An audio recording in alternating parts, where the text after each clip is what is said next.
Hi guys! La saison dernière, nous quittions les Lannister avec Cersei sur le trône, mais qu'en est-il dans cette saison 7? Les Lannister sont encerclés d'ennemis, à l'est Daenerys et les Immaculés, à l'ouest les Fernés, et au sud les Martell ainsi que les Tyrell. L'ennemi du nord n'est cependant ni représenté par Sansa ni par Jon, mais par Arya. N'oublions pas que Cersei figure sur la liste de la jeune fille. Cersei ayant beaucoup d'ennemis, il n'a pas été difficile pour Daenerys de créer des alliances et de disperser ses troupes un peu partout. Néanmoins, comme toujours, Cersei n'est pas inquiète. On la voit déambuler sur une magnifique carte de Westeros et a certainement pris soin de répertorier l'ensemble de ses alliés et de calculer le nombre d'hommes qu'elle a sous ses ordres. On voit des hommes arborant le bouclier des Lannister, mais le gros plan nous empêche de voir à quel point ces derniers sont nombreux. En tout cas, aucun doute, ses forces sont bien en marche. En parlant de Lannister, Jaime n'a pas l'air d'être en total accord avec ce que prévoit de faire sa sœur. Celui-ci est comme pris au piège, il ne peut se permettre de la désavouer sans quoi il s'en ferait une ennemie et perdrait du même coup son amour sans compter qu'elle est de son sang. Les états d'âme de Jaime s'accroissant au fil des saisons, on se rapproche de plus en plus de la prédiction de Maggie la Grenouille, selon laquelle l'un des frères Lannister tuera Cersei. Nous voyons au bord d'une falaise Tyrion toujours main de Daenerys, impressionné par les trois dragons. Irions-nous de nouveau vers la théorie que Tyrion se révélerait être à moitié un Targaryen, tout comme Jon Snow, et chevaucherait l'un des trois dragons de Daenerys?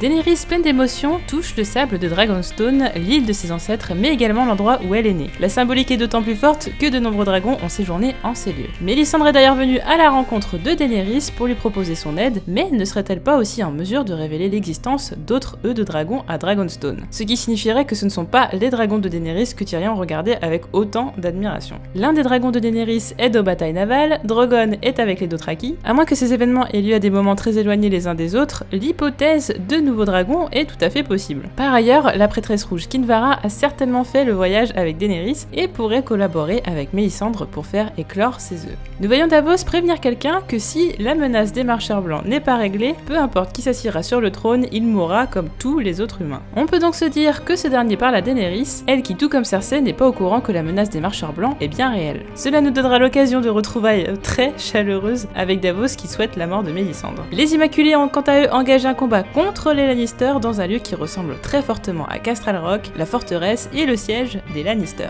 Et Tyrion semble avoir mis au point un plan assez efficace pour faire tomber la maison à l'emblème de lion, à savoir les Lannister. Jon Snow, tout récemment proclamé roi du Nord, est toujours entouré de Sansa, Sir Davos, Brienne de Tarth et des maisons alliées. Il semble que la position de Littlefinger n'ait pas changé vis-à-vis de Jon, puisque ce dernier se tient toujours à l'écart dans l'ombre. Littlefinger tente de faire comprendre à Sansa qu'elle ne doit pas continuer à se sous-estimer. J'attire votre attention sur le terme qu'emploie Littlefinger avec cette dernière. Ton père et tes frères sont morts, et pourtant tu es toujours là. L'ambiguïté de cette phrase réside dans le terme tes frères, puisque jusqu'ici Sansa n'est certaine que de la mort de Robb et de Rickon. Et si cette dernière s'imagine que Bran a également passé l'arme à gauche, il lui reste tout de même son frère Jon. À moins que Littlefinger ait déjà pris soin de lui révéler la vérité sur Jon et souhaiterait retourner Sansa contre son frère. En parlant de cela, Jon a un échange musclé avec Littlefinger à côté de la statue de la défunte Lyanna Stark qui nous a confirmé être la mère de Jon Snow pas plus loin que la saison dernière. Et si, finalement ce n'était pas Bran qui apprenait à Jon ses origines, mais le vicieux Littlefinger. Jon, pensant que ce dernier ment en lui disant qu'il n'est pas l'héritier de Winterfell, voudrait le frapper dans une crise de rage.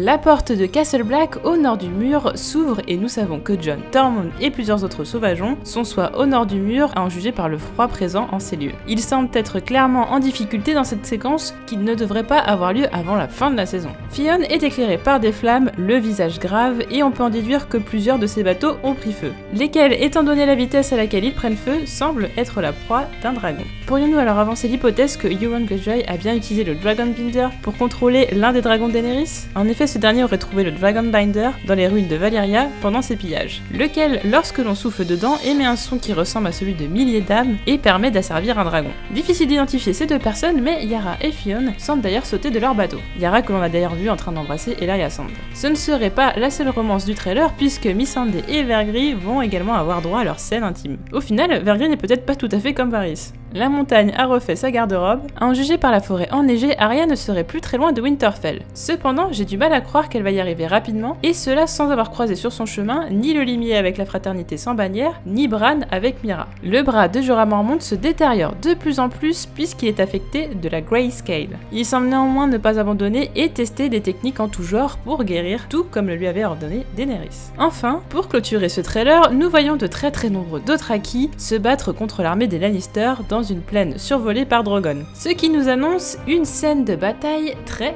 épique. Néanmoins, nous ne pouvons que nous interroger sur l'absence de plusieurs personnages qui seront pourtant bel et bien présents cette saison. Bran, Samwell Tarly, Sandor Clegane ou encore Gendry. Bran est-il réellement le futur responsable de la chute du mur? Que va trouver Samwell dans les écrits qu'il étudie? Le limier va-t-il en finir avec son frère dans la saison? Quand va revenir Gendry et quelles conséquences cela va-t-il avoir sur la bataille pour le trône? Des questions qui pour le moment resteront en suspens. Mais nous pouvons cependant nous attendre à un cliffhanger de fin de saison consacré aux marcheurs blancs.